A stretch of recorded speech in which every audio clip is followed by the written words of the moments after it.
সাইজটা কিন্তু খুব একটা বড় না, ওর জন্য 10টা ডিম ঠিক আছে। আর পরবর্তীতে যদি কোনো মুরগি কুচে আসে। হ্যালো এভরিওয়ান, আসসালামু আলাইকুম, কেমন আছেন সবাই? আমাদের এই খামারে কিছু মুরগি কুচে হইতেছে আস্তে আস্তে, তো ওগুলোর আজকে কিছু বসাই দেবো ডিম দিয়ে। তো এই জন্য আমরা পিকিং স্টাইল ডিম নিয়ে আসছি, যেহেতু আমি এই মুহূর্তে কোনো মুরগি ডিম বসাইতেছি না, সবগুলো হাঁসের ডিম বসাইতেছি। আর কিছু ডিম উঠাইতে হবে। এখন দুপুরবেলা, সকালে খাবার দিয়ে দিছি, খাওয়া দাওয়া শেষ। যে এখানে মুরগি কুচা বসে আছে, যে এই মুরগিটা কুচা হয়েছে। আরও কিছু মুরগি কুচা হয়েছিল, ওগুলো আস্তে আস্তে কুচা ছাড়িয়ে গেছে, কিন্তু এই মুরগিটার কুচা কোনোভাবে ছাড়াইতে পারতেছি না। তাই ভাবলাম যে এই মুরগিটার নিচে কিছু পিকিং স্টাইল ডিম দিয়ে দিই। তো ও যে মুরগিগুলো ডিম পাচ্ছে ওগুলো নিয়ে বসে আছে। এখানে 3টা ডিম আছে। আর এই মুহূর্তে আমার এখানকার ডিমের প্রোডাকশন অনেকটাই কমে গেছে। আর এই সাইডে সব সাদা মোরগ ছাড়া হয়েছে, আর বেশিরভাগ মুরগি কালো, এর জন্য আমি সাদা কালার মোরগগুলো দিছি। আর লাল কালার যে মোরগগুলো ছিল ওইগুলো ওই সাইডে দিয়ে দেওয়া হয়েছে। আর এখান থেকে যেরকমই সারাদিনে 7-8টার মতো ডিম আসে। আগে ওটা 12টার বেশি ডিম আসতো, কিন্তু এখন মুরগি, যেহেতু দেশি মুরগি 1 মাসের মতো ডিম দেওয়ার পর একটা গ্যাপ দেয়, যেহেতু এখন গ্যাপ সিজনটা চলতেছে, এই জন্য মুরগি কুচাও আসতেছে আস্তে আস্তে, এই জন্য ডিমের পরিমাণ কমে গেছে। এখন ওইখানে যাই। তো এখানে মুরগির সংখ্যা কম, তারপরে যেখানে টুকটাক 2-1টা করে ডিম থাকেই, যে এখানে একটা ডিম পড়ে আছে। তো এর আগে একজন কমেন্টস করছিলেন যে ডিমগুলো নিচে পড়ে যায় কিনা, কিন্তু এই গ্যাপ দিয়ে নিচে পড়ে না। আমি যেখানে ডিম পাড়ার একটা জায়গা দিছি, একটা মুরগি বসে আছে, নিচে 2টা ডিম আছে।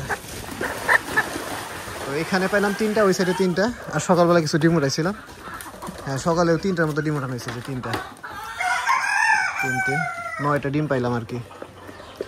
তো যেটা বলছিলাম যে 8টা 9টা 10টা এরকমই ডিম আসে, এর বেশি আসে না, খুব হলে 12টা।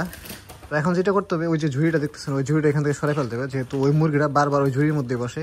তো চেষ্টা করবো ওই ঝুড়িটাই না, যে এখানে নিচে কিছু খাঁচা খালি আছে, এখানে একটা ঝুড়িতে বসাই দেওয়ার জন্য, যাতে ওরে অন্য কোনো মুরগি এসে ডিস্টার্ব না করতে পারে।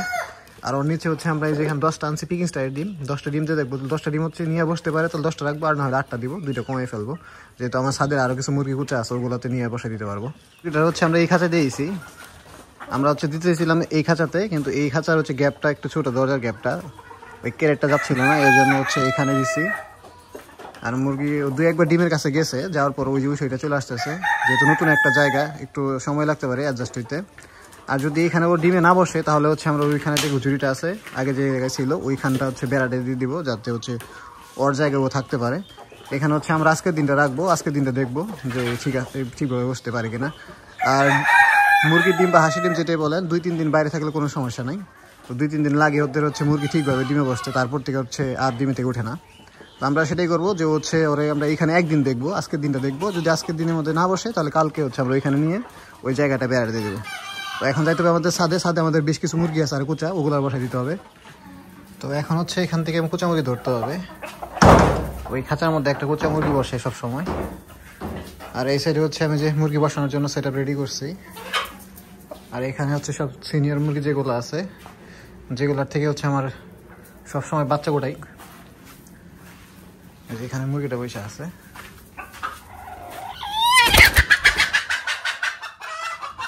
আর এখানে আছে 4টা ডিম, ডিমগুলো উঠাই ফেলতে হবে, কারণ ডিমে বেশিক্ষণ তাপ দিলে ডিম পরবর্তীতে ব্লাড চলে আসে। এগুলো আপাতত এখানে রাখি। তো এই যে এখানে আরো কিছু হাঁসের ডিম দিয়ে দিলাম পিকিং স্টারে। এখানেও 10টা ডিম আছে। আর এখানে একটা ট্রে রাখছি, যাতে মুরগিটা দেওয়ার পর এটাতে ঢেকে দিতে পারি, যেহেতু মুরগি প্রথম দিকে ডিমের উপরে বসতে চায় না, এর জন্য এটা দিয়ে রাখলাম আর কি, যাতে মুরগিটা এখানে না দিলে তারপর হতে পারে। কিন্তু সমস্যাটা মুরগিটা তো উঠে গেছে এখান থেকে, এখানে এটা ধরতে হবে। তো এই মুরগিটা কুচাই যায়, যে এই মুরগি যেটা, এটা এর আগে ওই যে ওইখানে রাখছিলাম, কিন্তু ওইখানে অন্যান্য মুরগির সাথে মারামারি করে, এর জন্য ওরা এইখানে আপাতত এখানে রাখছিলাম। ওরা হয়তো এখন ধরতে পারবো না, সন্ধ্যার পর ধরতে হবে, যখন ও আবার ওই জায়গাতে যাবে। আপনাদের আরেকটা জিনিস দেখাই, এই জায়গায় আমরা মুরগি বসাইছিলাম, এই যে ও কিন্তু সুন্দরভাবে ডিমে বসছে। ওর নিচে চাইলে আরও কিছু ডিম দেওয়া যেত, কিন্তু ওই ফার্স্ট টাইম যেহেতু, এই জন্য আমি 10টা করে ডিম দিছি। ওর নিচে 10টা পিকিং স্টার ডিম আছে। আর এই খাঁচার নিচে একটা মুরগি আছে গলাশিলা, ওর নিচে আছে 12টা দেশি মুরগির ডিম। আর এখানে দিলাম 10টা পিকিং স্টার ডিম। আর ওই ফার্মে দিয়েছি 10টা পিকিং স্টারের ডিম। তো আমরা 3 জায়গায় পিকিং স্টার ডিম দিলাম, আর এক জায়গায় দেশি মুরগির ডিম দিলাম। ওই যে মুরগিটা যাইতেছে আস্তে আস্তে ওইখানে।